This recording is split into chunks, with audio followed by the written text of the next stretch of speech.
You might have heard the saying that romance is like rizq.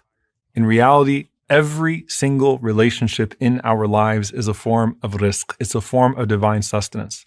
I want you to think about how many unlikely friendships there are, how many unlikely relationships there are. And you think, how is it that these two people ended up coming together? Or maybe someone that became your best friend in life and it seemed completely random how you met them. If you remember when the Prophet ﷺ said, Al-arwah junudun mujannada, that souls are like conscripted soldiers, that they are driven together by virtue of their likeness. Sometimes it's not the divine decree that drives souls together based upon their likeness. Sometimes it's actually someone's dua that drives two people to each other.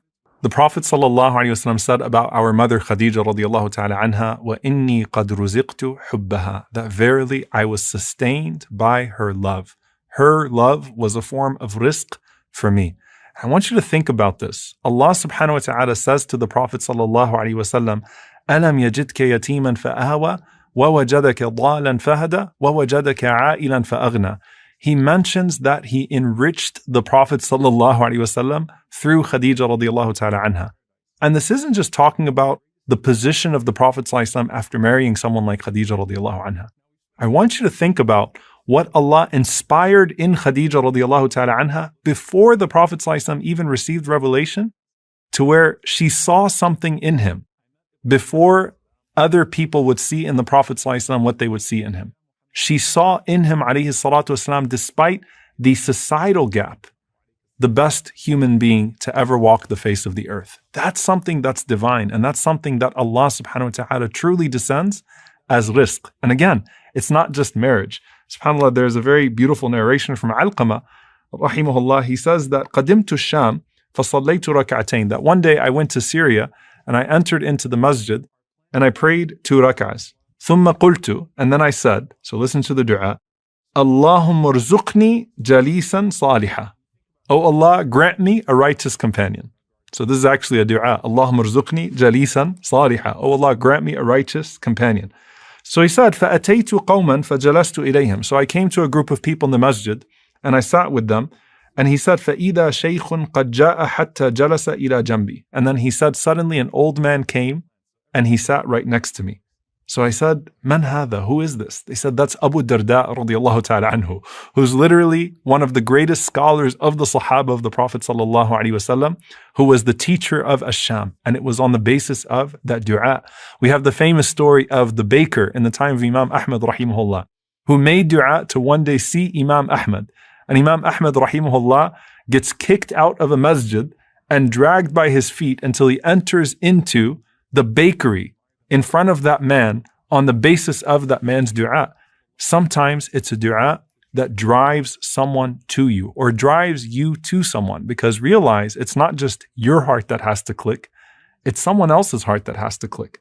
Now, subhanAllah, as you go through the different du'as that pertain to marriage, they're actually remarkably unspecific. What do I mean by that?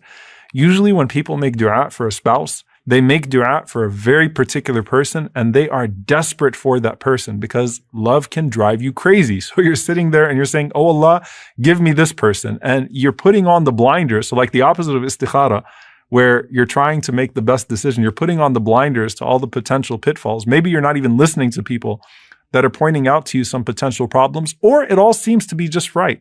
But the point is that you're so desperate for that person. And when you look through the du'as that we learn from the Quran and the Sunnah, they're actually not specific. They're actually very general. And that's for our best interest. And that's part of that tawakkul in Allah subhanahu wa ta'ala. And so of the greatest du'as for marriage is the one that we actually learned from Musa alayhi salam, where Musa alayhi salam is in Madian. And Musa alayhi salam has just escaped Egypt after a horrible mistake that he committed. And he is completely alone, abandoned, a fugitive, and has no idea what his next step in life is. And he does this small good deed, and then he rests under a tree, and he makes this famous dua to Allah subhanahu wa ta'ala, قَالَ رَبِّ إِنِّي لِمَا أَنزَلْتَ إِلَيَّ مِنْ خَيْرٍ فَقِيرٌ. He said, oh my Lord, indeed I am, for any good that you bestow upon me, very needy. Ya Allah, I need you. And he doesn't say what he needs from Allah subhanahu wa ta'ala, because the list is actually pretty long there. Safety, food. The last thing he's probably thinking about is a spouse, but that's actually the point. He just says, Ya Allah, I need any good that you're going to bestow upon me, and I am in a state of faqr. I am in a state of complete vulnerability to you. The scholars say, first and foremost, Musa alayhi salam employs what is known as wasful hal, how you describe your state. And he says, I am always in need of you. So I am faqir, whether I am in the palace of Fir'aun or whether I am lost under a tree in Madian, I am always in need of you, O Allah. And the scholars mention here, as Imam Sa'di rahimahullah says, وَالسُّؤَالْ بِالْحَالِ أَبْلَغُ مِنَ السُّؤَالِ بِلِسَانِ الْمَقَالِ. Sometimes to ask Allah subhanahu wa ta'ala by presenting your difficult situation is even better than asking Allah subhanahu wa ta'ala directly with speech. It's just, Ya Allah, here I am. Now, last time we spoke about how you shouldn't say, I'm unworthy. There's a difference between saying I'm unworthy or I'm from the wretched and I have absolutely no right to ask you, O Allah, and saying, Ya Allah, I'm in need of you. Ya Allah, I'm always in need of you. And presenting your brokenness to Allah subhanahu wa ta'ala. So long as you're not suggesting when you present that brokenness to Allah subhanahu wa ta'ala that you're irredeemable. So Musa alayhi salam simply says, O Allah, I am for any good that you are going to descend upon me, constantly needy, whatever it is. And I could list out what those are, O Allah, but I'm just leaving that to you. And at that point, Allah subhanahu wa ta'ala inspires in his future father-in-law. And this is what Imam bin Ashur rahimahullah says, أَلْهَمَ شُعَيْبًا أَنْ يُرْسِلَ وَرَاءَهُ. That Allah subhanahu wa ta'ala inspired Shu'aib to send his daughter to him.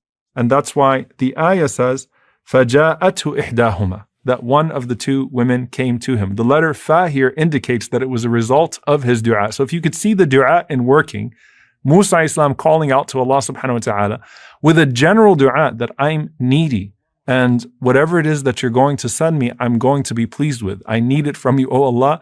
And then suddenly the inspiration coming to the family of Shu'aib, and then this woman being sent towards Musa alayhi salam, and then finally Musa alayhi salam finding out of that miserable situation a beautiful marriage. This is all part of the decree of Allah subhanahu wa ta'ala. And so truly here, of the best du'as to ask Allah subhanahu wa ta'ala for a spouse is then this du'a, Rabbi inni lima anzalta ilayya min khayrin faqir. My Lord, indeed I am for any good that you bestow on me very needy. And by the way, there's also a sign here that you don't actually have to know what khayr, what good you're asking from Allah subhanahu wa ta'ala. You just have to know that you are delegating it to Allah subhanahu wa ta'ala. You don't even have to know what the way out is. You just have to know that Allah subhanahu wa ta'ala is capable of giving you a way out and then trust Him to do so. And so sometimes we don't even know what we're specifically asking for, but we trust Allah subhanahu wa ta'ala with that ask. And so you have Khadija being driven to the Prophet sallallahu alaihi wasallam. You have Abu Darda radiallahu ta'ala anhu being driven to Alqamah. You have Shu'aib and his family being driven to Musa alayhi salam. These du'as that are being made for a good spouse, for a good companion. What about the du'a of someone who is divorced or widowed?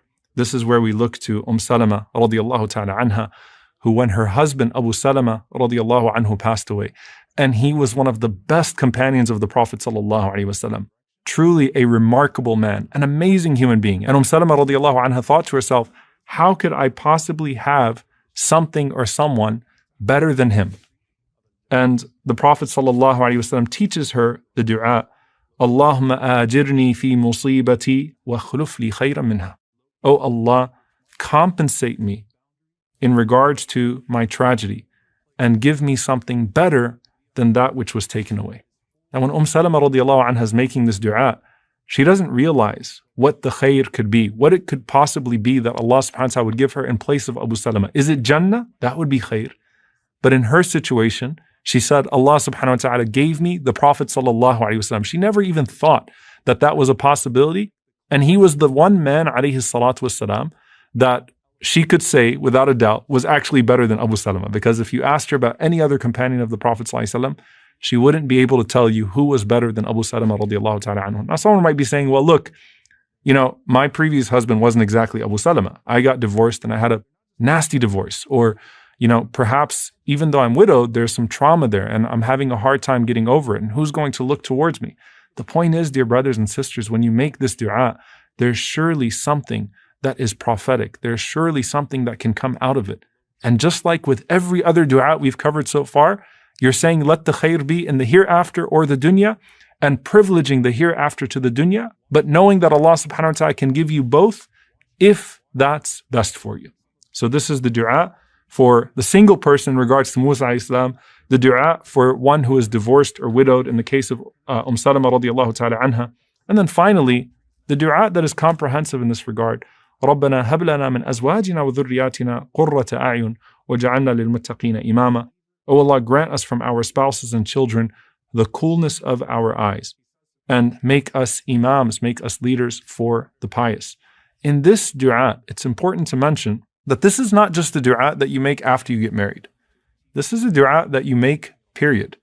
And it has to match up with your actual priority in regards to who you choose as a spouse. So you can't say, let us have in our spouses and our children the coolness of our eyes and people that are religious and people that are practicing, but then not really have that represented in your criteria for marriage. So that's one group of people, right? Like, let me make this dua, رَبَّنَا هَبْ لَنَا مِنْ أَزْوَاجِنَا وَذُرِّيَّاتِنَا قُرَّةَ أَعْيُنٍ, but you're not choosing people on the basis of the criteria of your dua.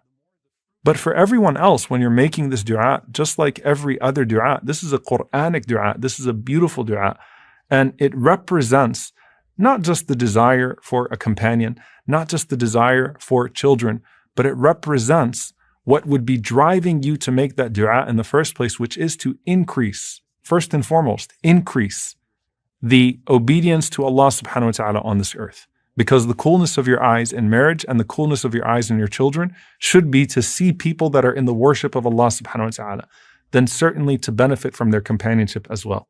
But you keep on making that dua, whether you're married or you are not married, and certainly Allah subhanahu wa ta'ala will continue to bestow upon you as a result of it what you were seeking from that dua in the first place. But you don't have to be specific to have that blessed sustenance from Allah subhanahu wa ta'ala. Allah azza wa jal knows what and who is actually best for you in this life and in the hereafter.